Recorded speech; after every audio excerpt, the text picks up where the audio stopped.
Hi, I'm Garrick DeMeyer from Royal Constrictor Designs. I wanted to show you a few snakes that I'm hatching here in the fall of 2017. Got a few interesting things to show you, some clown stuff, and then I've got a couple of clutches that I want to cut open on camera too, so hopefully we'll get some cool stuff in there. The first ones that I have to show you here are a couple of pastel banana clowns. Really produced a lot of these this year. These are two of the best ones that I've produced. Really nice and high contrast. Nice clean pattern. These are all going to be for sale as well. And this is a super pastel lesser clown. This was produced from a female pastel het clown bred by a kingpin het clown, so it's a lesser pin het clown, and a pastel banana clown. There's a couple other things that hatched in that clutch as well, but these are the three best.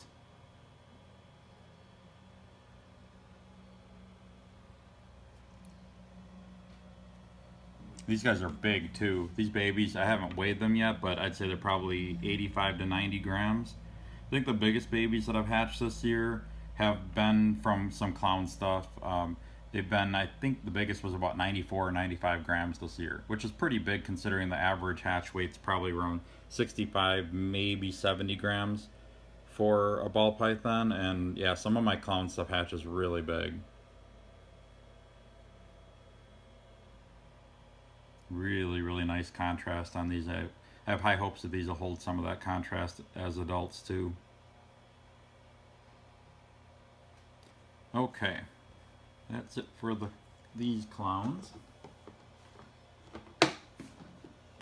I have some more clowns here. This clutch is from a Lemon Blast clown bred to a Pastavi het clown. So here's a nice little clown.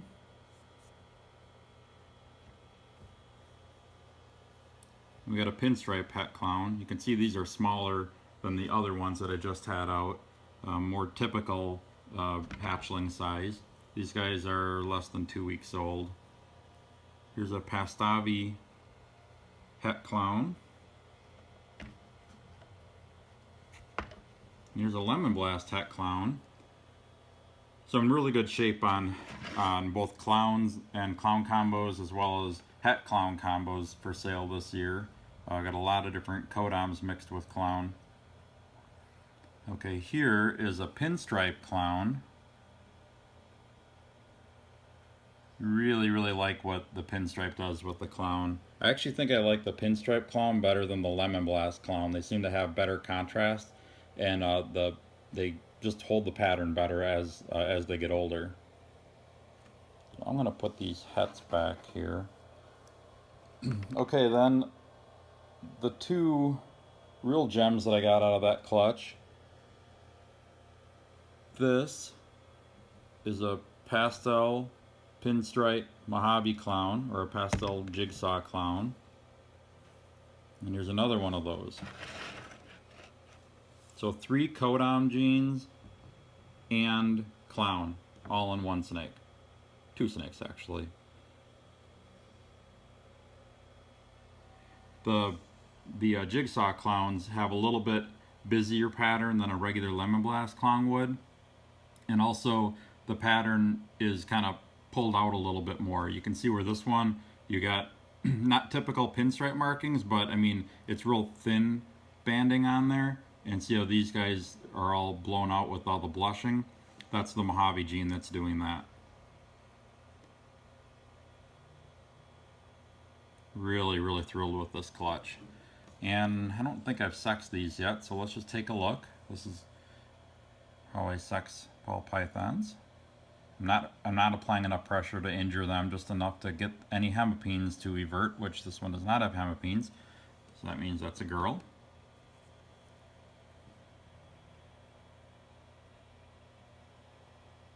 This one has hemipines, so this would be a boy. So one of these two will definitely be for sale. Haven't decided which one I want to keep yet, if I need a boy or a girl more. I've got all the genes in these I've got pretty well represented in my collection already. I just don't have them all in one snake yet, so that kind of makes me think I want to keep one of these. It's always a hard decision. Might as well see what the pinstripe is too.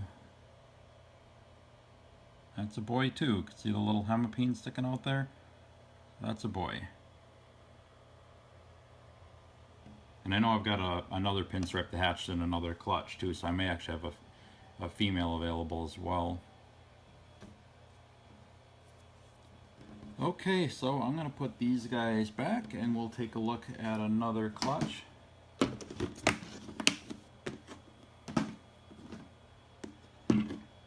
Okay, here is a clutch that is a little confusing for me.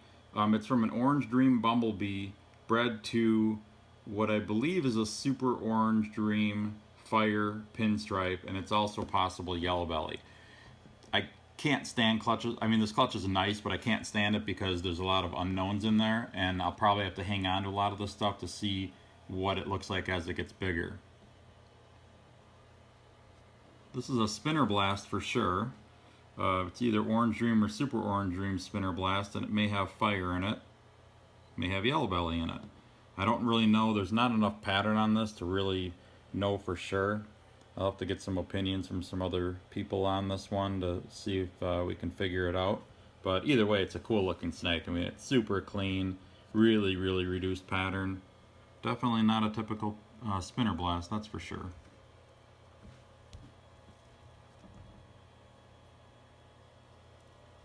This is an Orange Dream Fire, and I think it's a yellow belly, which would actually make the female then be a yellow belly, which I wasn't 100% sure. Everything in this clutch came out Orange Dream or Super Orange Dream.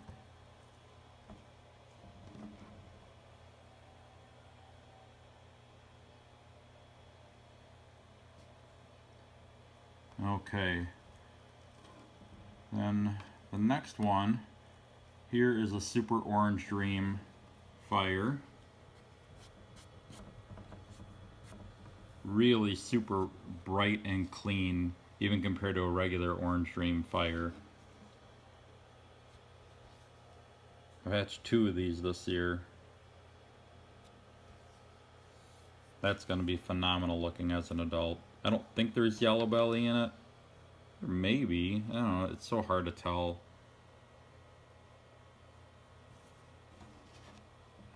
I feel like I sound like an idiot doing some of these videos not knowing for sure what a lot of this stuff is, but believe it or not, most of it becomes pretty obvious at some point when they get a little bit bigger and a little bit older. The individual characteristics of the different morphs tend to come out a little bit more.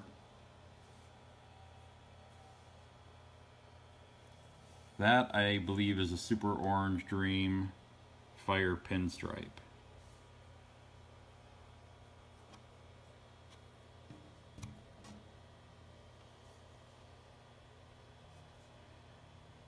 Okay, so these will probably sit on the shelf for a while until I can figure out more accurately what they are.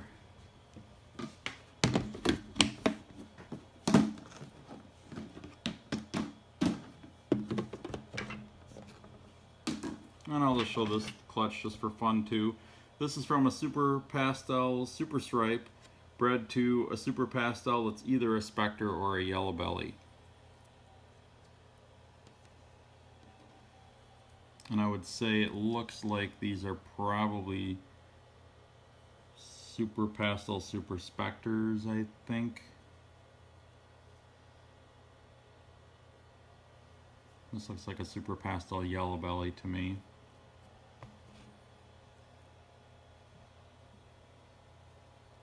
Really like some of the Super Stripe stuff and Super Spectre and just that whole complex, the yellow belly, gravel, asphalt, all that stuff. I really, really like that complex. I just love the look of that nice striping. Okay. Now I've got a couple of clutches to cut here. This first clutch is from a Bamboo female bred to a Coral Glow Cinnamon Pastel Fire. So So Coral Glow Pewter Fire. Just gonna pinch the top of the egg just a little bit.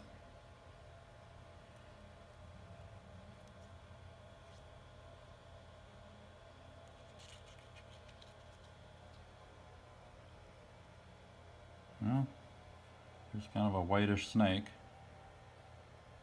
I can see some bamboo. This is a Coral Glow bamboo combo of some kind. I don't know if it shows up on the camera, but I can see a faint bamboo pattern down there, but it's too light to just be a regular bamboo, so I'm thinking Coral Glow is lightening it up. It's probably actually all of the combo, except for maybe cinnamon might not be in there, but it could be a Coral Glow Firefly bamboo.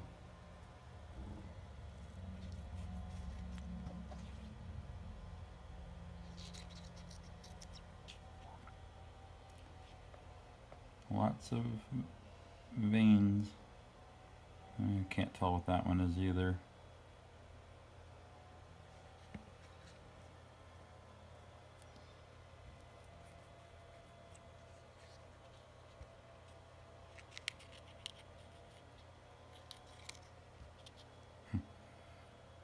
They all kind of look the same so far.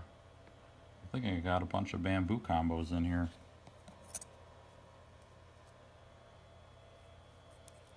This is from a female bamboo that I hatched out in 2014.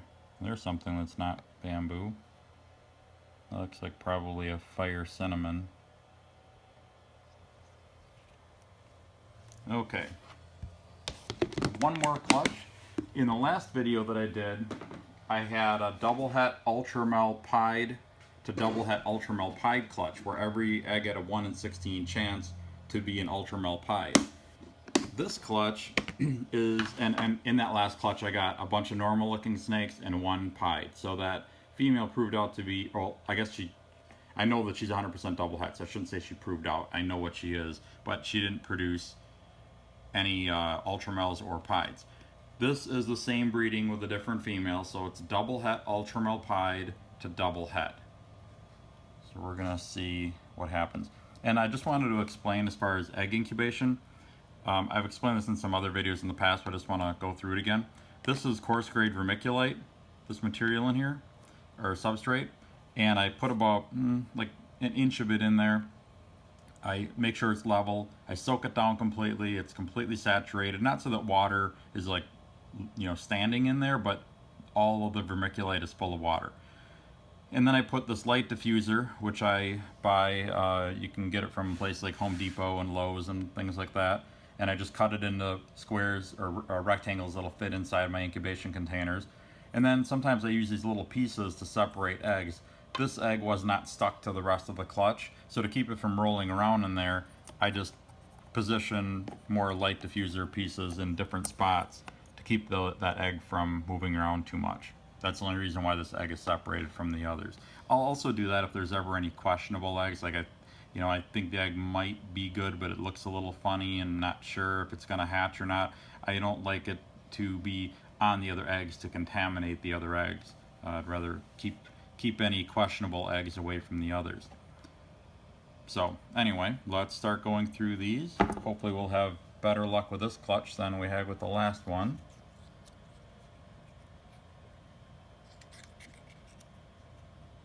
Another normal. That'll be a possible double het. The chance of hitting on an Ultramel Pied is only 1 out of 16 per egg, so another normal. So you end up with getting a lot of normals and not so many visible morphs, but you only need that one. Oh, hit it. Ultramel Pied right there, look at that. I have to say, I've gotten really, really lucky on some of my double het to double het odds over the past few years. Unbelievable. Don't know if that's a male or female, but I'm pretty sure it's gonna stay here. Oh, I'm so happy. Unbelievable. Now let's get greedy and go for 2. Last year I produced my first Dreamsicle clutch ever. I produced, well, actually it was my second chance at producing Dreamsicles. I produced 2 males and 1 female. Another normal. And if I don't get another visible snake in this clutch, it was worth it just to produce that.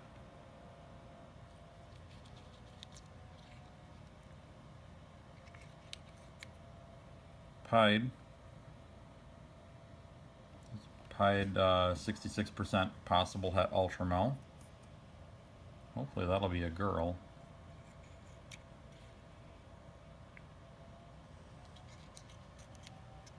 Another pied. Almost had a heart attack. I thought that one was actually an Ultramel. I could only see the white on it at first, and the little bit of color I could see was kind of orangish.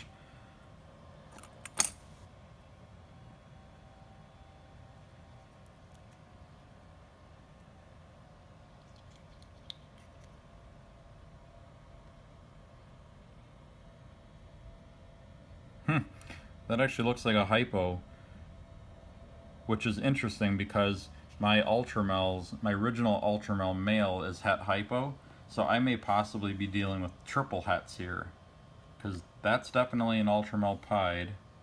These are definitely pieds, and this looks like a hypo to me.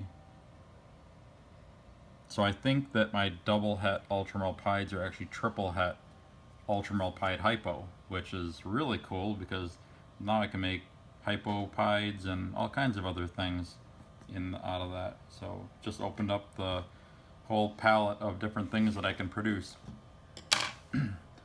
Okay, so I think that's all that I have to show you for today. I'll have more. I've still got a few clutches incubating. Actually, well, a few, probably like 60, 65 clutches incubating yet. It's winding down a little bit earlier this year than it was last year. Last year I had eggs incubating all 12 months out of the year.